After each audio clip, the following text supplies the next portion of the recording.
नमस्कार, आप देख रहे हैं प्राइम टीवी और मैं हूं आपके साथ मुस्कान उस्मानी। बुलेटिन की शुरुआत बड़ी खबर से करेंगे, जहां लोकसभा चुनाव 2024 के पहले चरण के लिए बुधवार शाम यानी कि बीते शाम को प्रचार थम गया है।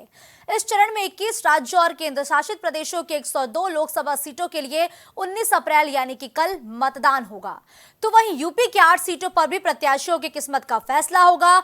जनता के मुद्दे और पार्टियों के एजेंडे देखने के बाद हवा का रुख बता रहा है कि वेस्ट यूपी में इस बार फाइट तगड़ी है। तो कुल मिलाकर लोकसभा चुनाव का जो रण है वो शुरू हो चुका है। पहले चरण का काउंटडाउन शुरू हो चुका है। 7 चरणों में लोकतंत्र के महापर्व को मनाया जाना है, यानी कि जनता अपने मताधिकार का इस्तेमाल करेगी। और पहले चरण का चुनाव 19 अप्रैल यानी कि कल होगा, जिसमें 21 राज्यों की 102 सीटों पर प्रत्याशियों की किस्मत कैद हो जाएगी ईवीएम में। और इसके साथ ही वेस्ट यूपी की भी 8 सीटों पर कल जनता अपने मताधिकार का इस्तेमाल करेगी। सहारनपुर, कैराना, मुजफ्फरनगर, बिजनौर, नगीना, मुरादाबाद, रामपुर और पीलीभीत, ये 8 लोकसभा सीटें हैं जहां कल जनता अपने मत का इस्तेमाल करेगी। लेकिन उससे पहले प्रशासन ने तैयारियां पूरी कर ली है। जिला निर्वाचन अधिकारी भी तैयार हो चुके हैं और पोलिंग अधिकारी भी आज अपने लोकेशंस पर पहुंच जाएंगे। पोलिंग पार्टियां आज शाम रवाना हो जाएंगी। पोलिंग पार्टियों के रवाना होने का सिलसिला भी शुरू हो जाएगा और कड़ी सुरक्षा के बीच कल 21 राज्यों के 102 सीटों पर मताधिकार का इस्तेमाल करती हुई जनता नजर आएगी और लोकतंत्र के सबसे बड़े महापर्व का आगाज कल हो जाएगा। पीलीभीत से अमित पाल और सहारनपुर से जोगेंद्र इस खबर पर हमारे साथ लाइव जुड़ चुके हैं। अमित, देखिए, पीलीभीत, यहां कल जनता अपने मत का इस्तेमाल करेगी। जिला निर्वाचन अधिकारी की तरफ से क्या तैयारियां की गई और जनता कितनी तैयार है? चुनाव के लेकर के पूरी तैयारियां कर ली गई है और आपको बताते गांव-गांव, शहर और कस्बे में बूथों की तैयारी कर दी गई है, निर्वाचन की तैयारी कर दी गई है। अब बस देखना ये है कि बस 19 तारीख को सुबह 7 बजे से ही वोटिंग कार्य चालू हो जाएगा। शाम 4 से 5 बजे तक वोटिंग चलेगी, बाद में ही पता चलेगा। लेकिन प्रशासन के द्वारा हर वोट की मुस्तैदी से सुरक्षा व्यवस्था की गई है। हर प्रकार से तैयार कर दिया गया है, चाहे वो गांव का हो, चाहे पूर्ण शहर का हो, चाहे वो कस्बे का हो। हर प्रकार का बूथ तैयार कर दिया गया। पिंक बूथ तैयार कर दिए गए हैं, गाँव के बूथ तैयार हो गए हैं। प्रशासन के द्वारा पूरी तरह से सुरक्षा चालू है और अन्य तरीके की जो सुरक्षा मुस्तैदी से तैयार कर दी गई पीलीभीत में। ठीक है, सहारनपुर से जोगेंद्र भी लगातार हमारे साथ बने हुए हैं। जोगेंद्र, देखिए, कल लोकसभा के पहले चरण का जब चुनाव होगा तो सहारनपुर की जनता अपने मताधिकार का इस्तेमाल करती हुई नजर आएगी। पोलिंग पार्टियां लगातार तैयार हो चुकी हैं। कब तक जो पोलिंग अधिकारी हैं वो सहारनपुर पहुंचने वाले हैं, क्या अपडेट मिल रही है? देखिए, सहारनपुर में ये 8 लोकसभा है, उसमें कल सहारनपुर भी एक शामिल है। यहाँ पर पहले चरण का मतदान 19 अप्रैल को कल होगा। सुबह सुबह 8 बजे मतदान शुरू होगा और आज से ही पोलिंग पार्टियां जो है रवानगी के लिए सभी तैयारियां पूरी कर ली है। जिला प्रशासन पूरी तरह मुस्तैद है। और वहीं बात करें हम जो मतदान केंद्रों की, तो 749 मतदान केंद्र बनाए गए हैं। 216 सेक्टर में सहारनपुर जनपद को बांटा गया है और जो पोलिंग पार्टियां अपने अपने जो अधिकारी के वहां पर मौजूद है। अभी इनके मीटिंग चल रही है, उसके बाद पोलिंग पार्टी सभी अपने गंतव्य को रवाना हो जाएगी। बिल्कुल, देखिए, यानी कि अमित, सहारनपुर में तो प्रशासन पूरी तरीके से तैयार है। पीलीभीत में प्रशासन ने पूरी तैयारी की है। तकरीबन अगर हम बात करें संख्या की तो कितने मतदान केंद्र बनाए गए हैं? जैसे कि आपको बता दें, फिलहाल अभी तो मतदान की जानकारी नहीं मिली है और ज्यादा से ज्यादा मतदान की सुरक्षा व्यवस्था के लिए और मतदान बनाए जा चुके हैं पीलीभीत में, क्योंकि हर बार पीलीभीत में बढ़ चढ़कर के वोटिंग होती है। और अगर मतदान की बात करें तो मतदान अच्छी तरह से पीलीभीत होने के लिए जा रहा है। पूरी तरह से प्रशासन के द्वारा मीटिंग होने के बाद तैयारियां कर ली गई हैं और सुरक्षा व्यवस्था के लिए भी पूरी तैयारी कर ली गई है। मुस्कान, बिल्कुल, देखिए जोगेंद्र, लगातार प्रशासन ने पूरी मुस्तैदी से तैयारी कर रखी है। बैठकों का दौर जारी है और लगातार जो मतदान है उसको करने के लिए जनता पूरी तरीके से तैयार हो चुकी है। लेकिन हम अगर बात करें सहारनपुर की, चूंकि यहाँ पर त्रिकोणीय मुकाबला देखने को मिल रहा है, यहाँ की जो जनता है वो किसके पक्ष में ज्यादा जाती हुई नजर आ रही है? देखिए, सहारनपुर में सबसे ज्यादा मुस्लिम बहुमूल्य क्षेत्र है। 7 लाख लगभग यहाँ वोट है और जो एससी समाज का जो वोट है वो लगभग 4 लाख वोट है। और जो अदर वोट है लगभग टोटल हम पूरे वोट की बात करें 18 लाख वोट है। कहा जाता है एससी समाज का वोट, मुस्लिम समाज का वोट जिस प्रत्याशी को पड़ जाता है उसे वही हार जीत फैसला करता है। सहारनपुर में बीजेपी से राघव लखन पाल जो दोबारा एक बार भाजपा ने उन पर भरोसा जताया है, टिकट दिया है 2019 में।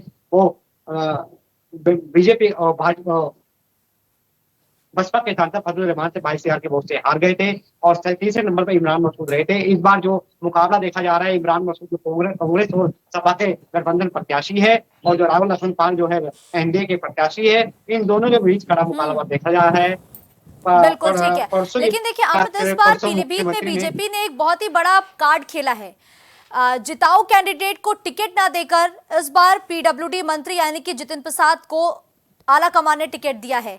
नए प्रत्याशी को पाकर क्या पीलीभीत की जनता का रुझान कुछ बदला सा नजर आ रहा है? क्या लग रहा है धरातल की जो सच्चाई है, जो तस्वीरें हैं, वो क्या बयां कर रही हैं? आपको बता दें जैसे कि वरुण गांधी का पीलीभीत से टिकट काट दिया गया भारतीय जनता पार्टी के द्वारा।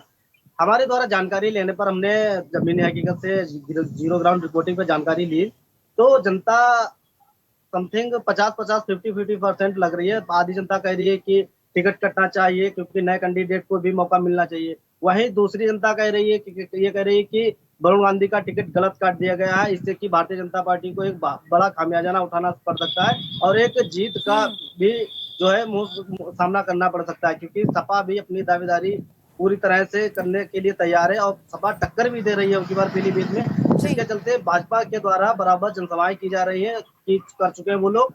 और जिसके बाद में जो है अब जतिन प्रसाद का देखना ये होगा कि जनता से किस प्रकार से अपनी बेरुखी तो नहीं करते हैं या किस प्रकार से रुख मिलाते हैं कि जनता इनको समर्थन करेगी या इनको क्या हार का सामना करना पड़ेगा पीलीभीत से। फिलहाल की अब की बार जो है भाजपा की सीट पर बहुत ही मुश्किल नजर आ रही है पीलीभीत से। बिल्कुल, बहुत बहुत धन्यवाद जोगेंद्र हमारे साथ इस खबर पर जुड़ने के लिए। आपका भी बहुत बहुत धन्यवाद अमित, इस खबर पर हमारे साथ तमाम जानकारी हमारे दर्शकों तक पहुंचाने के लिए।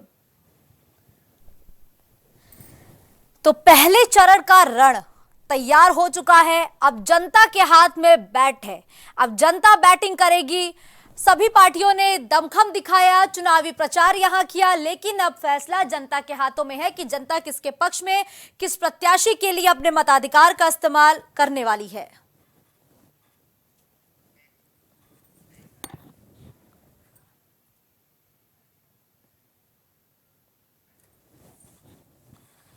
तो सहारनपुर, कैराना, मुजफ्फरनगर, बिजनौर, नगीना, मुरादाबाद, रामपुर और पीलीभीत, ये वो सीटें हैं जहां कल लोकसभा के पहले चरण में जनता अपने मत का इस्तेमाल करेगी। वहीं ये चरण बीजेपी के लिए सबसे ज्यादा चैलेंजिंग होने वाला है, क्योंकि अगर हम 2019 के आंकड़ों पर गौर करें तो महज 8 में से 3 सीटें बीजेपी के खाते में गई थीं और बीजेपी चाहेगी कि 2019 का परफॉर्मेंस दोबारा दोहराया ना जाए और यही वजह है कि बीजेपी के हर एक दिग्गज नेता ने यहां पर अपना दमखम दिखाया। खुद प्रधानमंत्री नरेंद्र मोदी सहारनपुर पहुंचे, पीलीभीत पहुंचे, जनसभाओं को संबोधित किया। वहीं चुनाव प्रचार के आखिरी दिन प्रियंका गांधी वाड्रा भी रोड शो करती हुई सहारनपुर में नजर आई। इमरान मसूद के समर्थन में वो लोगों के बीच पहुंची और जनता से ज्यादा वोट कांग्रेस या इंडिया अलायंस को देने की अपील उन्होंने की है।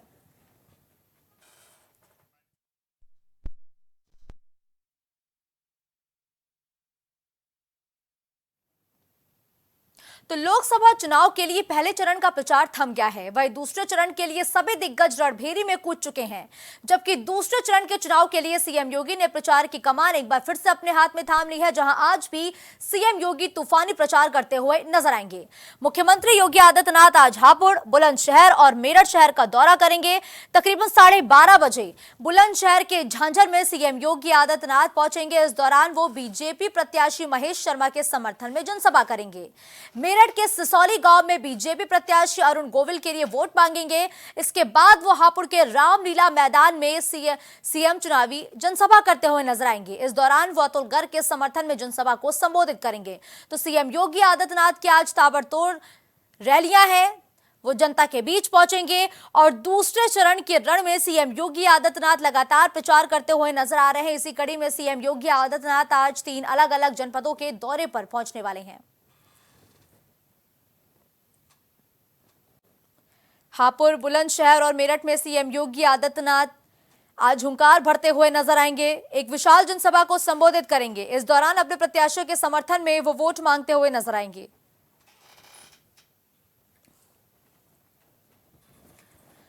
तो इस खबर पर ज्यादा जानकारी के साथ अभिनव लाइव जुड़ चुके हैं। अभिनव, देखिए, दूसरे चरण के रण में सीएम योगी आदित्यनाथ लगातार चुनावी जनसभाएं कर रहे हैं, लोगों के बीच पहुंच रहे हैं, प्रत्याशियों को ज्यादा से ज्यादा समर्थन करने की वो अपील कर रहे हैं। आज भी सीएम योगी आदित्यनाथ 3 अलग अलग जनपदों के दौरे पर पहुंचेंगे। इस दौरान उनका क्या कुछ कार्यक्रम निर्धारित है? अभिनव।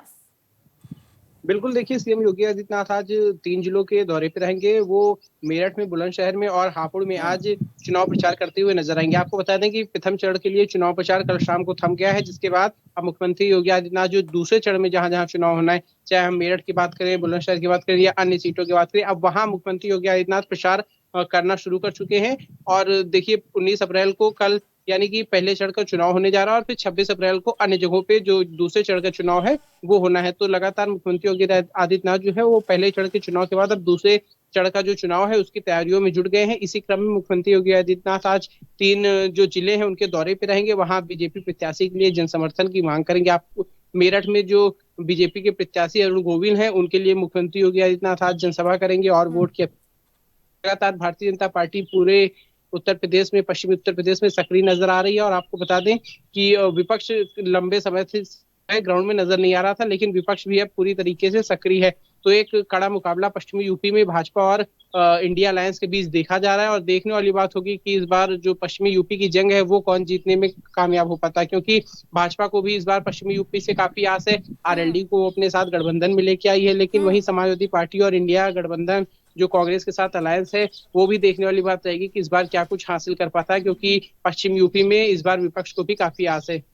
बिल्कुल, लेकिन देखिए अभिनव, बीजेपी बिल्कुल लाजमी है चाहेगी कि वो 2019 का परिणाम पश्चिमी यूपी में ना दोहराए, क्योंकि सबसे ज्यादा नुकसान अगर बीजेपी को 2019 में कहीं हुआ था तो वो पश्चिमी यूपी था।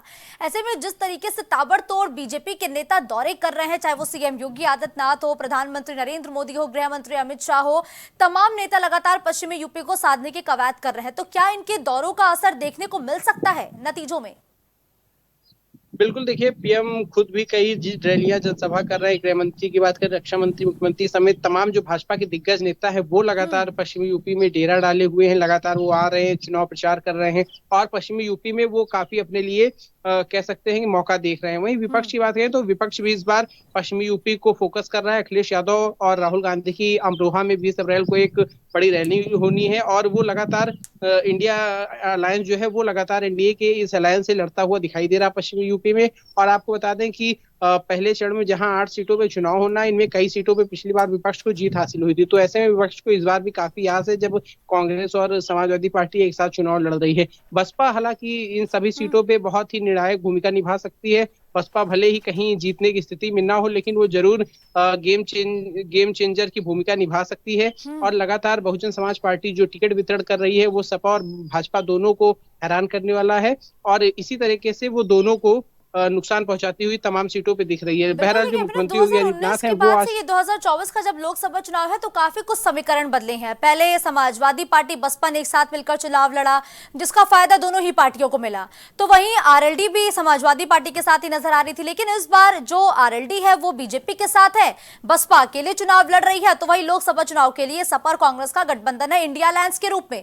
तो अब ये जो बदले हुए समीकरण है, इसका असर चुनाव पर किस तरीके से पड़ सकता है? ये जनता के बीच में कितना बड़ा गेम चेंजर ये समीकरण साबित हो सकता है? बिल्कुल, देखिए समीकरण पूरी तरीके से बदल चुका है। पिछले लोकसभा चुनाव को देखें तो वहां पे सपा बसपा एक साथ थी, कांग्रेस अलग थी और भाजपा अलग थी। इस बार भाजपा आरएलडी एक साथ है, कांग्रेस सपा एक साथ आ गई है, लेकिन बसपा अलग है। तो कहीं ना कहीं जो समीकरण है वो पूरी तरीके से ग्राउंड पे बदल चुका है और जनता इसको किस प्रकार से लेती है, जनता किस अलायंस के साथ जाती है, ये वोटिंग के दिन ही तय हो पाएगा। और लेकिन जो पहले चरण के लिए वोटिंग होनी उसके लिए आज पोलिंग पार्टियां जो है वो रवाना की जा रही हैं और कल जो है सुबह से लेकर शाम तक वोटिंग होगी और कल ही जो प्रत्याशियों की किस्मत है वो ईवीएम में कैद हो जाएगी। और जब 4 जून को नतीजे आएंगे तब ये तय होगा कि पश्चिमी यूपी समेत देश भर में कौन सरकार बनाने में कामयाब होता है। बिल्कुल ठीक है, धन्यवाद अभिनव इस खबर पर हमारे साथ जुड़ने के लिए।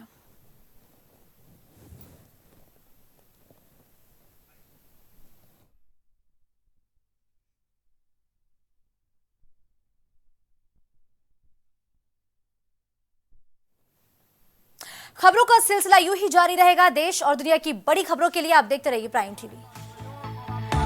कुछ भाव पुष्प। आप देख रहे हैं प्राइम टीवी, सच साहस सरोकार। हरी कृपा रामबाण तेल इस्तेमाल करने का क्या प्रभाव पड़ा? मैम हमने टीवी पे ऐड देखा रामबाण तेल का, तो उसको मैं बच्चों से कह के मंगवाया।